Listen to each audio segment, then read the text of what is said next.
여름하면 무서운 이야기를 또 빼놓을 수가 없겠습니다. 여름 특집으로 무서운 영화 리뷰를 준비해봤습니다. 바로 13일의 금요일 시리즈에 관한 리뷰입니다. 아마 영화를 보셨던 분들이 아니더라도 제목만큼은 들어보신 분들이 많으실 겁니다. 어쩌면 세상에서 가장 유명한 호러 프랜차이즈 중 하나일 것입니다.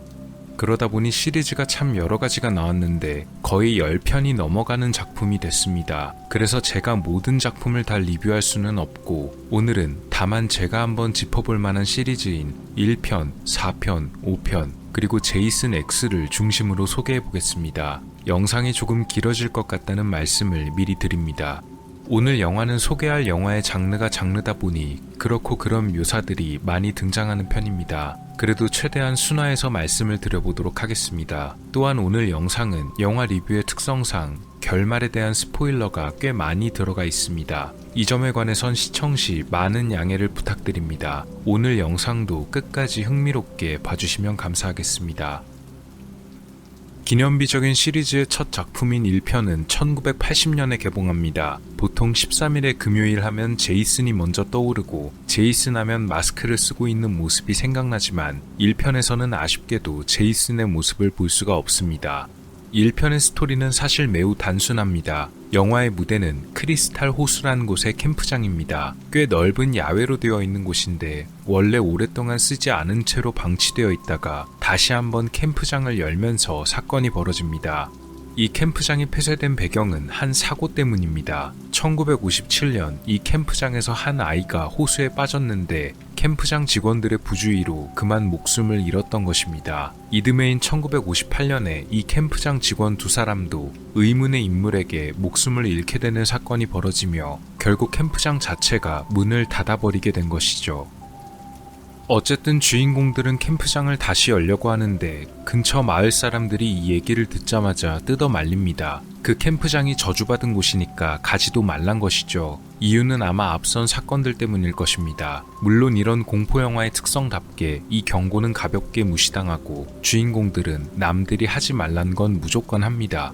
결국 캠프장을 어떻게 열기는 열었는데 아시다시피 한 사람씩 차례로 목숨을 잃어가기 시작합니다. 나중에는 주인공들 중 딱 한 명만 살아남게 됩니다. 등장인물들이 한 명 한 명 사라지는 과정이 꽤 적나라하게 묘사되는 것이 영화의 백미입니다. 보통 이런 무서운 영화에 적용되는 법칙이 되게 그렇듯이 최후에 살아남은 한 명은 여성이며 앨리스라는 주인공입니다.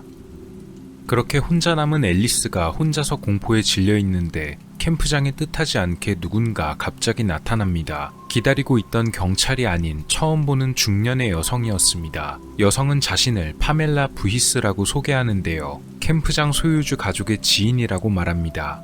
혼자 남아있던 앨리스에게 파멜라는 구세주나 마찬가지였고 급히 어서 여기서 떠나자고 말하지만 이상하게 파멜라는 태연하게 여유를 부리면서 사건이 일어난 캠프장을 여기저기 둘러보기까지 합니다. 미리 말씀드리지만 이 다음 내용은 큰 스포일러니까 혹시나 영화를 안 보신 분들께는 미리 사과의 말씀을 드립니다. 예상하신 분들이 계시겠지만 범인의 정체는 바로 파멜라입니다. 파멜라는 자신의 정체를 서서히 밝혀가는데 앨리스에게 자기가 과거 이 캠프장에서 근무했었다면서 1957년에 벌어진 사고 이야기를 꺼내는 것으로 시작합니다. 그리고 그 사고에서 목숨을 잃었던 아이가 바로 자신의 아들 제이슨 부이스란 것도 밝히는 것이죠. 파멜라는 캠프장 직원들의 부주의로 인해 그런 비극이 벌어졌다면서 캠프장 직원들에게 매우 큰 증오심을 품고 있었습니다. 1958년에 벌어진 직원들이 숨진 사건도 파멜라의 소행입니다. 이후 이 캠프장이 다시 개장한다는 것을 알게 되자 증오심에 사로잡힌 그녀가 사건을 재개한 것이죠. 그렇다면 여기서 의문이 하나 듭니다. 예전 사고야 직원들의 부주의 때문이었다고는 하지만 지금 직원들은 그 사고와 아무 상관이 없는데도 왜 파멜라가 이런 사건을 벌이게 된 것일까요? 단순히 증오심만으로 설명이 안 되는 이 상황은 파멜라가 사실 아들의 영혼에 사로잡혔다는 설정으로 이어집니다.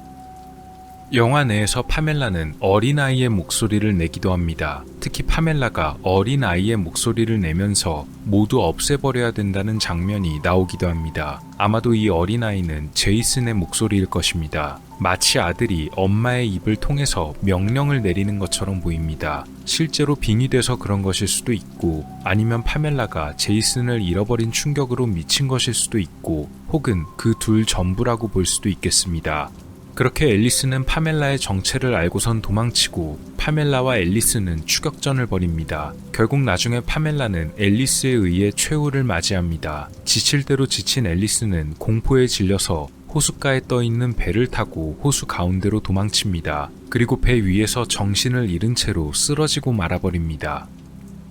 얼마나 시간이 흘렀는지 모르지만 이제 무서운 밤은 지나고 캠프장은 무척 평안합니다. 그런데 이때 마지막 반전이 하나 등장합니다. 바로 호수 가운데서 알 수 없는 무서운 형체가 나타나 뒤에서 앨리스를 끌어안고 호수 속으로 끌고 들어가는 것. 마치 아주 부패한 시신처럼 보이는 형체가 나타나는데, 아마 이 형체는 바로 과거 호수에서 숨진 제이슨일 것입니다. 이때의 연출이 영화 전체를 통틀어 가장 무섭게 나오는데요. 특히 음악까지도 잔잔한 클래식 같은 음악이 나오다가 아주 크고 무서운 음악으로 바뀌어서 그 충격이 대단합니다.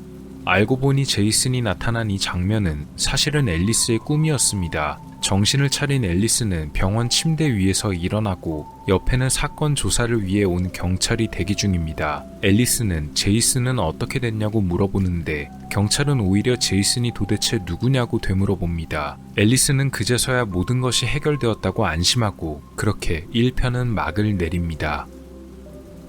1980년에 개봉한 1편은 상당히 센세이셔널했습니다. 특히 이 영화는 저예산으로 제작되어 전 세계적으로 엄청난 메가 히트를 기록한 것으로 유명합니다. 제작비가 약 55만 달러였는데 흥행 기록은 미국에서만 거의 4천만 달러를 벌어들였고 해외는 약 2천만 달러를 벌어들이면서 전 세계 기록으로 따지면 약 6천만 달러를 벌어들였습니다. 그러니까 제작비의 약 100배가 넘는 돈을 벌어들인 셈이죠. 여기에 2차 시장까지 계산하면 수익이 더 높을 것입니다. 지금이야 13일의 금요일 시리즈 하면 제이슨이 먼저 생각나지만 1편에서는 의외로 범인이 사실 제이슨의 어머니였습니다. 제이슨이란 존재가 애초부터 밝혀진 다른 시리즈에서는 제이슨이 벌이는 사건이 3인칭의 시점에서 조명되지만 1편에서는 거의 1인칭 시점으로 진행되기 때문에 누가 범인인지 끝까지 알 수가 없게 표현되어 있습니다. 물론 제이슨도 주요한 키워드로서 등장하기는 합니다. 특히 파멜라가 사건을 벌이는 동기로서 존재하죠. 사실 많은 사람들이 의문을 품는 장면 중 하나는 바로 마지막에 앨리스의 꿈속에서 제이슨의 환영이 나타난 장면입니다. 차라리 여기서 영화를 딱 마무리했다면 오히려 더 무서운 여운이 남았을 것이란 평가가 많은데요. 그 다음 장면에서 앨리스가 깨어나면서 제이슨이 나온 장면이 꿈이었단 것이 밝혀지는 연출이 굉장히 별로였다는 평가가 꽤 많습니다. 이건 이 영화가 원래 시리즈로 낼 계획이 없었기 때문입니다. 감독 숀 커닝햄도 이런 성공을 예상하진 못했고 제작사 역시도 이 정도의 대박은 예상 밖의 결과였기 때문이죠. 그래서 그냥 한 편짜리 단발성 영화로 끝낼 계획이었기에 오히려 영화가 끝났다는 것을 명확하게 보여주려고 했던 것입니다. 어쨌든 1편이 대박이 났으니 시리즈화가 결정되었습니다. 개인적으로 저는 이 1편을 가장 훌륭하다고 생각하는데 그 이유는 이 영화가 장르적인 모호함을 띠기 때문입니다. 겉으로 보기에 단순히 슬래셔, 공포 장르지만 실제로 그 안에는 여러 가지 장치가 뒤섞여 있습니다. 처음에 이 캠프장이 저주받았다고 경고하는 장면이나 많은 비가 내리는 어두운 캠프장의 모습, 사건이 벌어질 때마다 나오는 특유의 효과음, 특히 파멜라가 자신의 아들 제이슨의 영혼에 빙의된 듯한 연출은 단순 공포 영화가 아닌 마치 오컬트 장르처럼 느껴지게끔 만듭니다. 또한 주인공들이 한 명 한 명 차례대로 사라지는데 실제 범인이 누구인지는 전혀 모르는 상황이다 보니 이것이 오히려 주인공들 중에 한 명이 정체를 숨기고 몰래 벌이는 사건이란 생각까지 들게 만들어서 관객들이 나름대로 범인이 누굴까 고민해보게 만듭니다. 살짝 추리물의 느낌까지도 나는 셈이죠. 이어지는 대다수의 후속편부터는 제이슨이 악역으로 고정되기에 이런 느낌이 거의 없어지는 편이다 보니 1편만이 가진 독자적인 분위기라고 볼 수도 있겠습니다.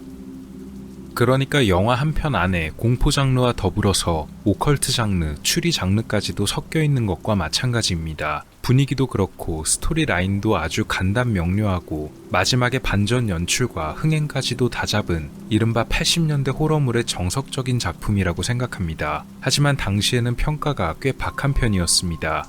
가장 크게 혹평으로 작용했던 점은 이 작품이 다른 작품의 아류작처럼 보인다는 점이었습니다. 몇 년 더 앞서 개봉했던 존 카펜터의 할로윈과 여러 가지 면에서 비슷하다는 지적을 받았기 때문입니다. 실제로 각본가 빅터 밀러가 감독 숀 커닝햄에게 할로윈이 큰 돈을 벌었으니 우리라고 못할 게 뭐가 있냐며 먼저 이런 비슷한 영화의 제작을 제안했다는 이야기가 있습니다. 사실 1편보다는 이후 본격적으로 제이슨이 등장하는 시점이 오히려 더 할로윈과 많이 닮아있다는 점이 아이러니합니다. 아무튼 1편 개봉 당시에는 그런 평가를 많이 받았다고 합니다. 출연 배우들도 이 작품에 대한 평가가 별로였는데요. 그중 파멜라 역으로 나온 베시 파머 역시도 이 영화를 당시에는 아주 저급한 영화로 여겼다고 합니다. 그녀는 당시 돈이 급해서 출연했다면서 돈 때문이 아니었다면 생각조차 안 했을 영화라고 말하기도 했지만 이후에는 파머 역시도 이 영화를 재평가하기도 했다네요. 여담으로 촬영 무대가 되었던 이 캠프장은 현재도 운영 중입니다. 아무래도 영화 때문에 유명해졌다 보니까 호러 영화 팬들 및 시리즈의 팬들이 아주 많이 찾고 있고 캠프장도 그걸 알고 있어서 팬 서비스를 많이 해주는 편입니다. 영화 속 배경이 된 장소를 보여주는 투어도 있다고 하네요. 그렇게 제작비 대비 엄청난 흥행을 이루기도 했고 나름대로 팬들까지 생겼으니 후속작이 당연히 만들어집니다. 사실 13일의 금요일 시리즈는 그 정도가 심한 편인데요. 2편은 1편의 이듬해인 1981년에 만들어졌고 3편은 그 다음 해인 1982년에 개봉했습니다. 그러니까 1년에 한 편씩 꾸준히 찍어낸 것이죠. 아마 스토리 구성이 그렇게 복잡하지 않으니까 꽤 쉽게 만들어낼 수 있었던 듯합니다. 2편부터 본격적으로 제이슨이 등장합니다. 여기서 제이슨을 움직이게 하는 주 동력어는 1편에서 최후를 맞이한 어머니 파멜라를 위한 어떤 복수심에서라고 볼 수도 있는데요. 이런 제이슨의 심리를 알아챈 등장인물 중 한 명이 1편에서 나온 파멜라처럼 옷을 입고 나오자 제이슨이 그걸 보고 멈칫하는 순간이 있기도 합니다. 3편은 어떤 면에서는 기념비적인 작품으로 볼 수도 있습니다. 왜냐면 제이슨의 트레이드 마크라고 할 수 있는 하키 마스크가 이 3편에서 최초로 등장하기 때문입니다. 2편까지는 그냥 구멍 뚫린 두건 같은 걸 뒤집어 쓰고 다녔습니다. 원래는 피해자들 중 한 명이 장난을 치려고 착용한 건데 이걸 제이슨이 본격적으로 쓰고 다니기 시작하면서 이때부터 완전히 그의 심볼로 자리 잡게 된 것입니다. 그렇게 4편이 1984년에 만들어졌습니다. 부제는 더 화이날 챕터, 원래는 더 파이널 챕터라고 읽어야 맞지만 그 당시를 감안해서 더 화이날 챕터라고 읽어봤습니다.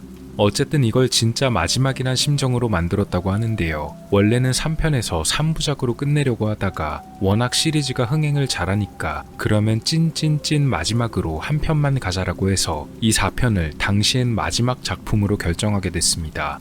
물론 아시겠지만 마치 생활의 달인처럼 여기서 끝이 아니다의 연속이었기 때문에 그 후로도 아주 많은 시리즈가 나온 것은 다 아는 비밀입니다. 그래도 마지막이란 심정으로 만들었다고 하네요.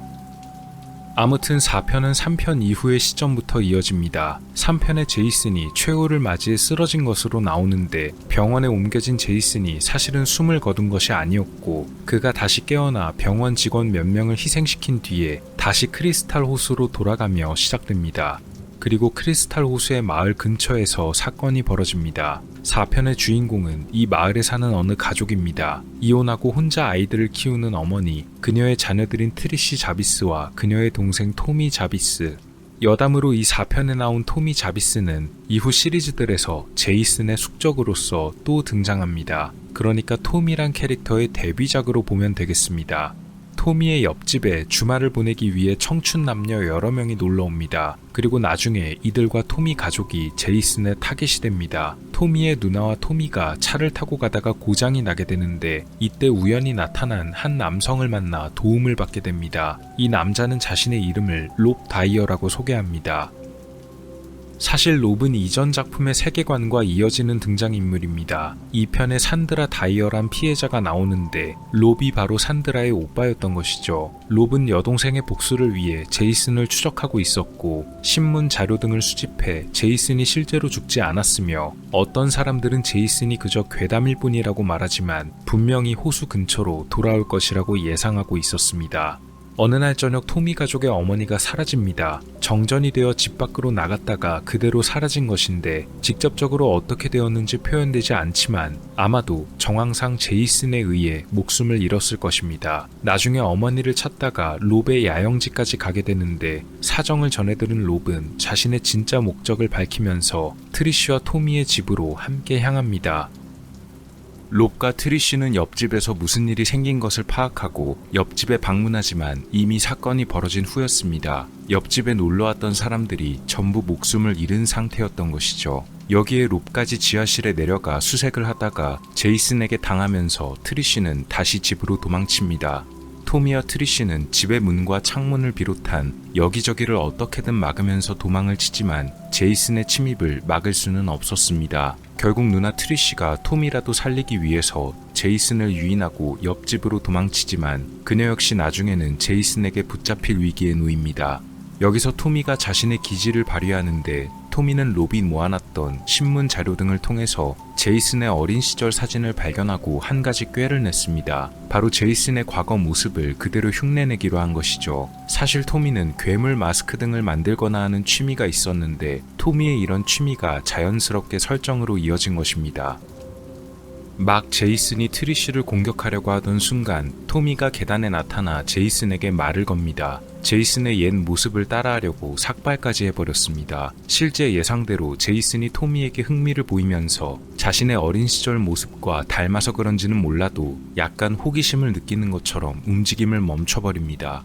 이 순간을 틈타 트리쉬가 제이슨을 공격하지만 그의 마스크만 벗겨지고 오히려 다시 위기에 빠집니다. 그러나 누나에게 달려드는 제이슨을 본 토미가 뒤에서 제이슨을 공격합니다.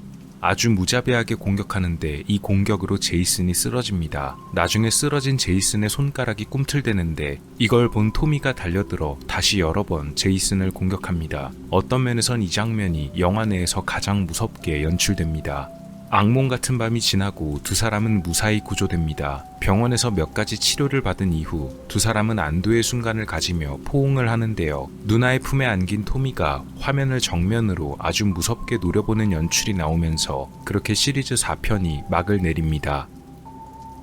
앞서 말씀드렸듯이 토미가 처음으로 나온 작품이었습니다. 이후에도 토미는 제이슨의 숙적 같은 느낌으로 몇 편 더 출연합니다. 마지막 장면이 상당히 임팩트가 큰 편인데요. 마치 관객들에게는 토미가 제2의 제이슨이 될 것만 같은 그런 불길한 느낌을 주면서 결말을 맺기 때문입니다. 그렇기 때문에 부제와 상당히 동떨어진 느낌을 주기도 합니다.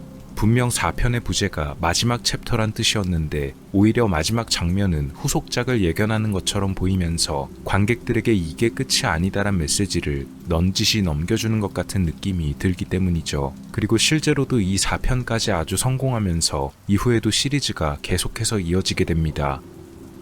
제작 과정에서 여러 우여곡절이 있던 것으로 알려졌습니다. 특히 배우들이 열악한 환경에 놓여 있었다고 하는데요. 한 배우는 차가운 물 안에 오래 들어가 있다가 저체온증에 시달릴 정도였다고 합니다. 이 과정에서 또 흥미로운 이야기가 하나 있습니다. 4편에서 제이슨을 맡은 것은 테드 화이트란 배우였는데 이 테드 화이트가 실제로는 다른 배우들의 처우를 가장 걱정하고 개선을 요구하던 따뜻한 사람이었던 것입니다. 그는 감독 조셉 지토가 배우들을 이런 식으로 대우하면 자기도 촬영을 하지 않겠다고까지 말했습니다. 그래서 촬영 내내 감독과 사이가 좋지는 못했다고 합니다. 영화 내에서는 무서운 악당 역을 맡았던 배우가 실제 성격은 영화 속 악당과는 180도 다른 모습이었습니다. 토미 자비스의 역을 맡았던 것은 배우 코리 펠드먼이었습니다. 이 당시 코리는 꽤 주가를 올리고 있던 아역 배우였습니다. 코리 펠드먼도 감독 조셉 지토의 대우 때문에 화가 나서 촬영장에서의 태도가 썩 좋지는 못했었다고 하는데요. 4편이 유독 이렇게 제작 환경이 거칠었던 것에는 이런 이유가 있었습니다. 첫 번째로는 제작사가 저예산을 유지했다는 점, 굳이 더 언급할 필요는 없겠지만 13일의 금요일 시리즈는 대대로 저예산인데 흥행 대박이란 구조를 띠고 있었습니다. 제작사나 제작자들의 입장도 마찬가지였을 것입니다. 스토리도 별거 없고 딱히 장소 섭외도 그렇게 필요 없는데 돈 들일 게 뭐가 있겠냐란 마인드였을 것입니다. 당연히 촬영 환경이나 처우가 그다지 좋을 수가 없었을 것입니다. 또 하나는 갑자기 개봉 일자가 앞당겨진 점, 원래는 1984년 10월에 개봉할 영화였는데 제작사 측에서 4월에 개봉해야 된다고 밀어붙였습니다. 그래서 후반 작업까지 생각하면 빨리 촬영을 해야 됐기에 제작할 시간이 매우 빠듯했다고 전해집니다. 제작사에서 4월로 개봉을 앞당기자고 했던 이유는 아마도 날짜 때문이 아니었을까 싶네요. 왜냐면 4월 13일이 진짜 13일의 금요일이었기 때문입니다. 실제로 이 영화는 1984년 4월 13일 금요일에 개봉했습니다. 그래서 4편을 진짜 영화 제목 그대로 13일의 금요일에 개봉할 수 있게끔 하려던 것이 아닌가 합니다. 명분상 마지막 작품이었으니 그렇게 맞추고 싶었겠죠. 어쨌든 제작비 약 220만 달러를 들이면서 3,300만 달러 정도의 수익을 거둬들였다고 합니다. 비평가들에게는 좋지 못한 평가를 받았지만 팬들 중에는 이 4편도 최고라고 하는 사람들이 꽤 있다고 합니다. 개인적으로도 이 4편이 1편과 비슷한 느낌을 많이 줍니다.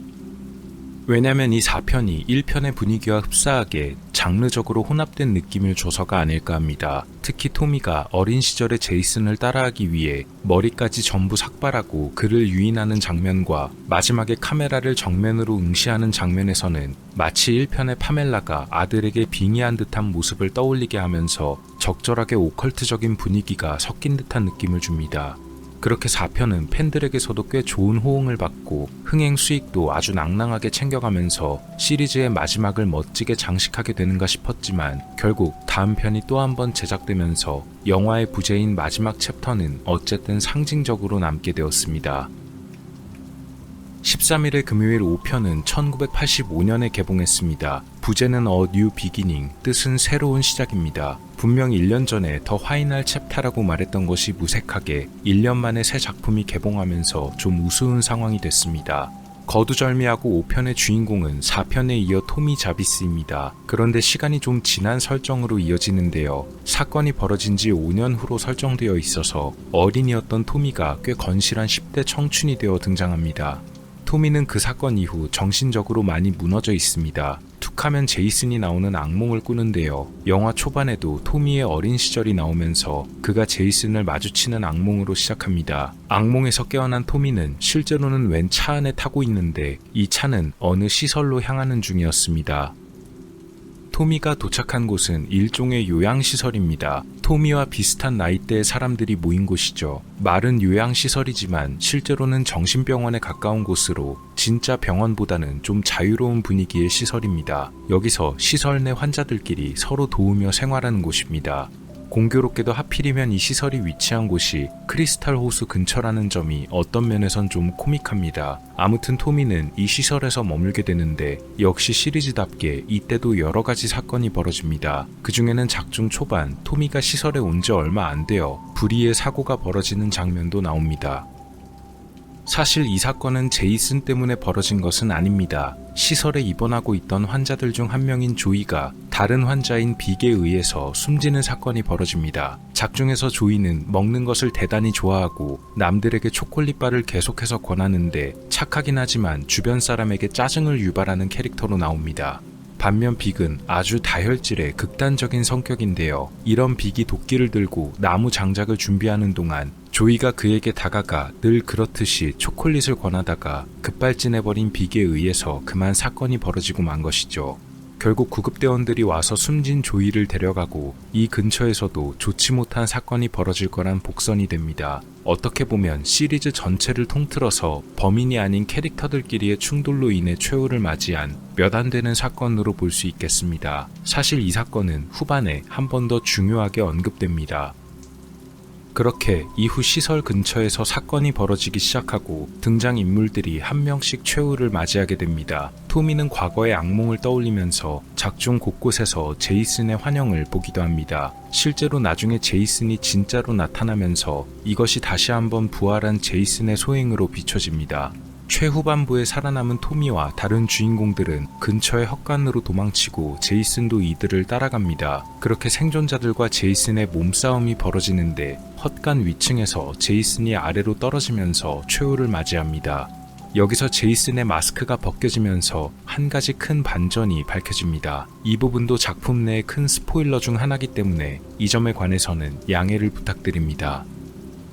마스크가 벗겨지고 드러난 얼굴은 놀랍게도 제이슨이 아닙니다. 이 남자의 정체는 바로 구급대원. 작중 초반에 시설에서 벌어졌던 조이 사건에서 조이의 시신을 병원으로 이송하기 위해 찾아온 바로 그 구급대원들 중에 한 명입니다. 대체 왜 이 구급대원이 이런 사건을 벌인 것일까요?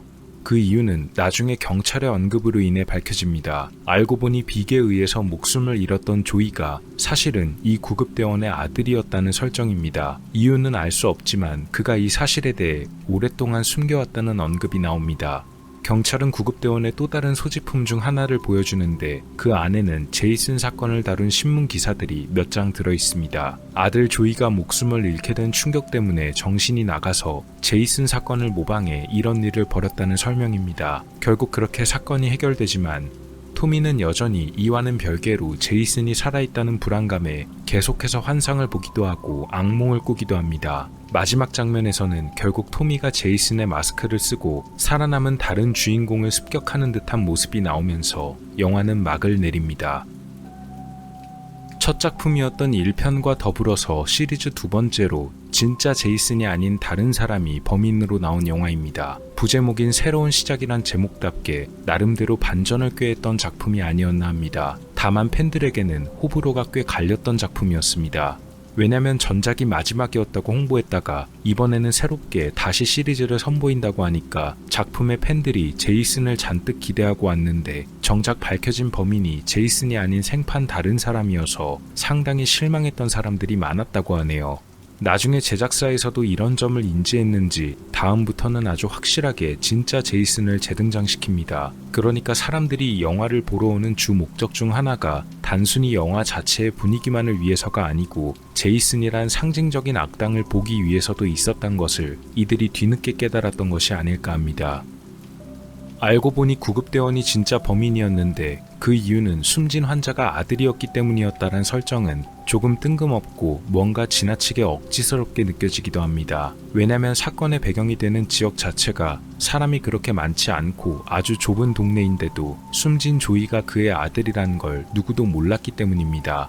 제작진도 이걸 감안했는지 뒤에 몇 가지 설명을 덧붙이는데 구급대원이 원래도 여기저기 떠돌아다니던 사람이라 구체적으로 사람들이 그를 잘 몰랐다는 그런 이야기들입니다. 물론 그렇게 설명해도 조이와 이 구급대원이 부자 관계란 점에 대해선 충분히 설명이 안 되기 때문에 또 한 가지 설정이 따라붙는데 이게 좀 황당합니다. 바로 이 구급대원의 이름이 로이란 설명입니다. 로이와 조이, 그러니까 두 사람 이름이 비슷하죠. 하도 이 구급대원의 정체와 설정 자체가 뜬금이 없다 보니까 제작진에서도 워낙 설명할 길이 없어서 어떻게든 연결고리를 만들려고 하다 보니 이름이라도 비슷하게 설정하는 무리수를 뒀던 게 아닐까 합니다. 특히 제가 개인적으로 가지는 의문이 하나가 있는데 바로 경찰이 나중에 보여주는 그의 소지품들 중에 제이슨의 사건 자료를 스크랩한 신문 기사들이 있단 것입니다. 제이슨의 사건 기사를 따로 오려내어 보관할 정도면 이미 오래전부터 모방을 할 계획을 가지고 있던 듯한데 작중에서 그가 사건을 벌이게 된 계기인 조이의 최후는 예정된 것이 아닌 급작스럽게 벌어진 일이었기 때문입니다. 그럼에도 불구하고 많은 사람들이 작중 설명에 수긍한 것은 애초에 이 13일의 금요일 시리즈 자체가 스토리 라인이 단순하게 귀결되는 작품이란 것도 한몫을 했을 겁니다. 실제 범인이 제이슨이 아니었다는 점에서 또 한 가지 충실하게 스토리를 따라간 면은 있었습니다. 바로 이 13일의 금요일 시리즈에 등장하는 사람들이 제이슨의 존재를 처음에는 하나의 괴담 정도로 여겼다는 것입니다. 무슨 말이냐면 실제로 사건이 벌어지기는 했어도 이것이 제이슨의 소행일 거라고 진지하게 믿지 않고 그저 도시 전설로 치부하는 사람들이 있었다는 것입니다. 그렇기 때문에 이 5편이 가지는 의미가 조금 다르게 다가옵니다. 실제 범인이 제이슨이 아니었기 때문에 오히려 제이슨이 그저 도시전설에 불과하다는 이야기에 조금 더 힘을 실어주게 되는 면도 있는 것이죠. 막판에 토미가 제이슨의 가면을 뒤집어 쓰는 장면이 나오면서 이런 점이 좀 더 부각되는 모습이 있기도 합니다. 물론 이후 시리즈에서는 얄짤없이 제이슨이 확실히 나옵니다. 이후 오랜 시간이 지나 2001년도에 공개된 작품이 있습니다. 이 작품의 제목은 제이슨 X. 아마도 이 X는 로마 숫자에서 10을 뜻하는 X일 것입니다. 13일의 금요일 시리즈임에도 불구하고 13일의 금요일 몇 편과 함께 부제가 붙는 형식이 아닌 아예 제이슨을 제목 전면에 내세움으로써 이전작들과는 좀 다른 물건임을 보여주는 듯합니다. 그에 걸맞게 정말 좀 다른 물건이긴 합니다. 좀 다른 게 아니고 아주 많이 다릅니다. 일단 배경이 우주입니다. 농담이 아니고 진짜 배경이 우주선에서 벌어지는 일입니다. 그냥 이제 갈 때까지 갔다고 보면 되겠습니다. 이전에도 이미 갈 때까지 갔던 배경이 하나 있긴 합니다. 13일의 금요일 시리즈 8편은 부제가 아예 제이슨 맨하탄에 나타나다입니다. 제이슨이 맨하탄까지 진출한다는 내용입니다. 이때도 이제는 뉴욕까지 제이슨이 나온다는 말이냐면서 신선하긴 하지만 황당하다는 평가를 받기도 했다네요. 제이슨 X의 좀 더 자세한 배경 스토리는 이렇습니다. 때는 2008년 미국 정부가 제이슨을 체포했고 어떻게든 제이슨을 없애보려 했지만 무슨 수를 써도 제이슨이 계속해서 다시 살아나자 몇몇 사람들이 제이슨을 다른 목적으로 이용할 계획을 생각합니다. 그의 불사신 같은 능력이 아주 가치가 크다고 판단한 것, 비밀을 알아내면 큰 돈이 될 거라 여긴 것이죠. 그래서 이들은 어떤 연구시설로 제이슨을 보내버립니다. 근데 하필이면 또 이 연구소가 위치한 곳이 크리스탈 호수 근처입니다. 그래서 그의 신체를 면밀하게 조사하는데요. 하지만 좀 더 자세하게 연구를 하려던 찰나에 제이슨이 어쩌다 구속에서 풀려나며 난동을 부리고 주변의 군인들과 과학자들이 전부 목숨을 잃게 됩니다. 결국 연구소 책임자 로안 박사가 어떻게든 제이슨을 유인해서 극저온으로 냉동시키는 것에 성공해 그는 봉인됩니다. 하지만 이 과정에서 로안 박사 본인까지도 냉동되어 버립니다.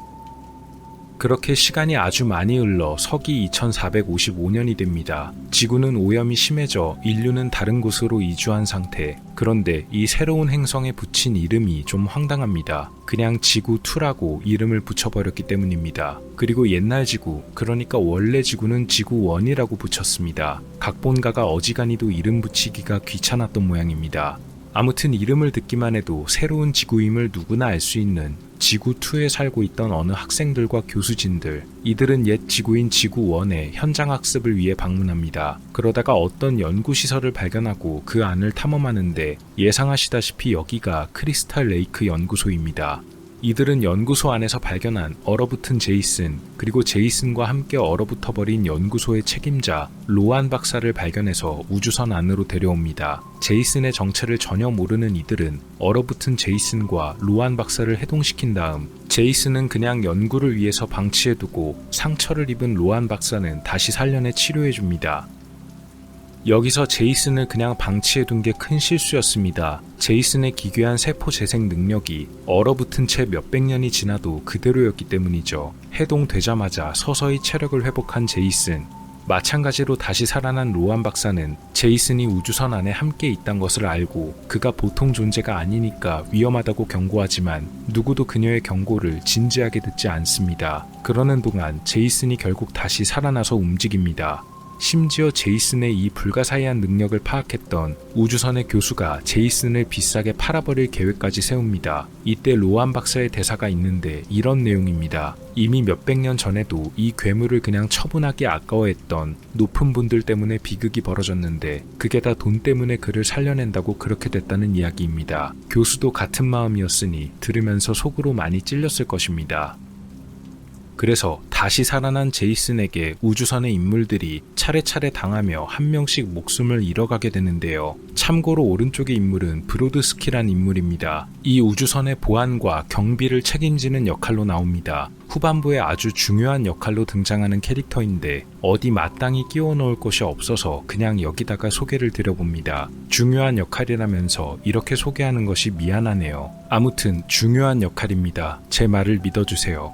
가장 처음 제이슨에게 당한 사람은 얼어버린 제이슨 곁에서 연구를 진행하고 교수의 일을 돕던 연구진 포지션의 캐릭터입니다. 신기한 것은 분명 연구원과 비슷한 임무를 맡은 캐릭터인데 연구원 복장이 아닌 무슨 헬스장 회원처럼 입고 나왔습니다. 서기 2400년이 넘었으니까 뭔가 제가 모르는 이유가 아마 있겠죠. 우주선 내에 사람들이 제이슨에게 사냥을 당하기 시작하는데 여기서 또 기가 막힌 전개가 진행됩니다. 우주선 탑승 인원 중에는 인간형 안드로이드가 있었습니다. 여성형 안드로이드였는데 원래는 평범한 안드로이드 로봇이지만 업그레이드를 통해서 전투형 안드로이드로 순식간에 개조됩니다. 전투력에 아주 남다르게 설정이 되어 있었기 때문에 이 여성 안드로이드가 우리의 제이슨을 아주 굴욕적으로, 압도적으로, 일방적으로 제압해버립니다. 장르가 마치 액션 영화로 바뀐 것처럼 제압을 당해버리는데요. 그렇게 만신창이가 된 제이슨이 끝나버리나 싶었는데 하필이면 제이슨이 쓰러지면서 들어간 공간이 사람을 치료하는 데 이용되는 의료 스테이션이었습니다. 이 의료 스테이션에서는 제이슨을 부상당한 인원으로 파악하고 제이슨을 다시 살려내는데 여기서부터 또 이야기가 산으로 갑니다. 다시 살아난 제이슨이 사이보그로 재탄생된 것이죠. 몸의 여러 부분이 메탈 등의 소재로 교체되면서 사이보그 로봇 같은 모습으로 다시 등장합니다. 그래서 아예 이름도 그냥 제이슨이 아니고 우버 제이슨이란 명칭으로 새롭게 태어납니다. 검색해보니까 이 우버가 초월한, 궁극이란 뜻인데요. 한마디로 초월 제이슨, 각성 제이슨 정도로 보면 되겠습니다. 우버 제이슨은 당연히 엄청나게 강해졌기 때문에 전투형 안드로이드 역시 맥없이 당해버리고 맙니다. 결국 생존자들은 또 다른 수단을 하나 떠올리는데 이것도 아주 미래지향적인 방법이 사용됩니다. 가상현실 프로그램을 통해 제이슨을 유인하는 것. 물론 제이슨은 가상현실이나 현실이나 상관없이 보이는 대로 족족 자기 마음대로 처리해버립니다. 제이슨도 나름대로 지능이란 게 존재하기 때문에 나중에 이게 가상현실이란 것을 눈치채는 연출이 나옵니다. 어쨌든 시간을 충분히 벌어놓은 생존자들은 그 틈을 타서 구조선으로 이동하고 원래 타고 있던 우주선이 폭발하는 모습을 바라봅니다. 그런데 여기서 우주선이 폭발했음에도 불구하고 제이슨이 상처 하나 없이 살아있으며 오히려 폭발력을 이용해 구조선 쪽으로 날아오는 연출이 나옵니다. 결국 구조선 내부의 생존자들도 모두 당해버리고 마는 것일까요? 여기서 정말 큰 반전이 하나 기다리고 있습니다. 혹시 제가 아까 말씀드렸던 등장인물 중에 정말 중요한 역할이라고 말했던 사람을 기억하시는지 모르겠습니다.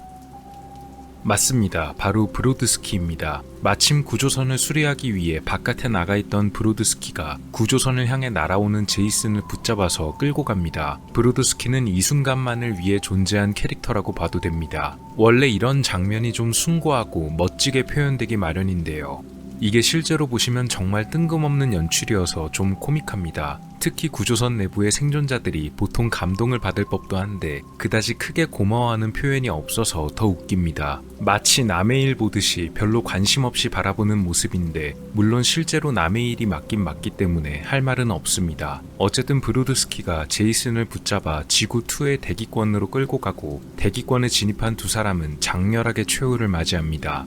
하지만 대기권에 돌입하면서도 유일하게 남은 물건이 하나 있었는데 그게 바로 제이슨의 마스크입니다. 제이슨의 마스크가 지구2의 호수에 떨어지는 장면, 그리고 이걸 운석으로 착각한 사람들의 모습이 나오면서 제이슨 X는 그렇게 막을 내립니다. 실제로 나중에 영화를 보시면 아시겠지만 13일의 금요일 시리즈답게 무서운 장면이 나오기는 해도 이 작품은 전개가 황당해서 좀 코믹한 장르에 가깝게 되어 있습니다. 특히나 여성 안드로이드를 업그레이드해서 제이슨을 일방적으로 두들겨 패는 장면이나 가상현실을 이용해 제이슨을 역으로 끌어들이는 장면 등 제이슨이 등장하는 좀 잔인한 코미디 영화 같다는 느낌이 듭니다. 여담으로 팬들 중에는 이 제이슨 X를 꽤 좋아하는 사람이 많은 것으로 보입니다. 정확히 말하자면 작품 자체보다는 사이보그로 강화된 우버 제이슨을 좋아하는 것입니다. 사이보그화가 되면서 외관이 변했고 이 변해버린 모습이 꽤 멋지다는 평가가 많습니다. 팬들이 이 영화에 열광하는 이유는 또 있습니다. 보통 공포영화와는 다르게 13일의 금요일 팬들은 생존자들이 어떻게 살아남는가에 주목하지 않고 제이슨이 얼마나 창의적으로 사건을 저지르는가에 집중합니다. 그러니까 제이슨의 그 수법에 더 초점을 맞추는 것이죠. 배경이 우주선이다 보니까 지구에서와는 다르게 여러 가지 수단이 다채롭게 등장해서 제이슨을 기대하는 팬들에게는 꽤 호평을 받았습니다. 특히 액체 질소를 사용하는 장면이 있는데 이 장면이 두고두고 영화 속 최고의 장면 중 하나로 뽑히기도 합니다. 의외로 미국에서는 평가가 좀 박했고 해외에서 평가가 훨씬 좋았던 작품으로 남게 되었습니다. 영국의 영화 전문 잡지들에서는 이 작품을 재치 있는 각본과 스마트한 연출로 팬들의 즐거움을 사로잡았다고 평가하기도 했습니다. 그래서 제작비가 약 1,100만 달러였고 박스 오피스 수익은 약 1,700만 달러로 영화관 개봉 수익 자체는 제작비에 비해 크지 않았지만 DVD를 비롯한 2차 시장에서 수익을 더 크게 올리면서 이 작품 역시 제작비 대비 성공적인 작품으로 평가된다네요. 여담으로 이 작품에 카메오 출연을 했던 사람이 있는데 바로 영화감독 데이빗 크로넨버그입니다. 원래는 제이슨 X의 감독직을 제안받았지만 그는 감독직을 거절하고 카메오 출연을 희망했고 대신 자기가 최후를 맞이하는 장면이 꼭 나와야 된다고 말했습니다. 그래서 데이빗 크로넨버그가 영화 초반 연구시설에서 구속에서 풀려난 제이슨에게 당하는 장면이 나옵니다. 이게 가능했던 이유는 제이슨 X의 제임스 아이작 감독이 데이빗 크로넨버그와 아주 친밀한 사이였기 때문입니다. 안타깝게도 감독 제임스 아이작은 2012년도에 병 때문에 세상을 떠났다고 알려져 있습니다. 개인적인 생각으로는 이 제이슨 X란 작품 자체가 13일의 금요일 시리즈에게 바치는 하나의 거대한 농담이 아닐까 하는 생각이 듭니다. 그 이유는 바로 이 작품을 관통하는 큰 줄기 때문입니다. 오래된 괴물을 살려내 돈벌이로 이용하려던 계획, 사실상 제작사에게 바치는 헌정사나 다름이 없어 보입니다. 13일의 금요일이란 시리즈가 당시에도 이미 오래된 작품들이었던 데다가 하도 시리즈를 써내서 더 이상 짜낼 것도 없는데 기어코 이걸 이용해서 새 작품을 만든다는 상황 자체를 감독이나 각본가가 이 작품을 바라보기에는 오래된 괴물을 살려내서 돈벌이로 삼아버렸다라는 영화 속 대사와도 같은 심정이 아니었을까 합니다. 어쩌면 그래서 아예 에라 모르겠다 하는 마음으로 아주 대놓고 막 가는 전개를 아낌없이 집어넣은 게 아니었을까요? 물론 어디까지나 개인적인 평가이므로 진실이 뭔지는 알 수가 없겠습니다. 원래는 13일의 금요일 시리즈가 좀 더 많습니다. 그런데 영상 초반에 말씀드렸듯이 아무래도 시간적인 문제도 있고 해서 1편, 4편, 5편, 그리고 제이슨 X까지만 중점적으로 리뷰를 해보게 됐습니다. 여름이라 그런지 이런 호러 장르 영화를 한번 다뤄보고 싶었습니다. 혹시 나중에 기회가 된다면 이번에 리뷰하지 못한 시리즈 내의 다른 작품들도 다뤄보도록 하겠습니다. 호러 프랜차이즈의 끝판왕 13일의 금요일 시리즈였습니다. 오늘 영상은 어떠셨나요? 다음 시간에도 더 많은 이야기들로 찾아뵙도록 하겠습니다. 미스터리 큐브였습니다. 감사합니다.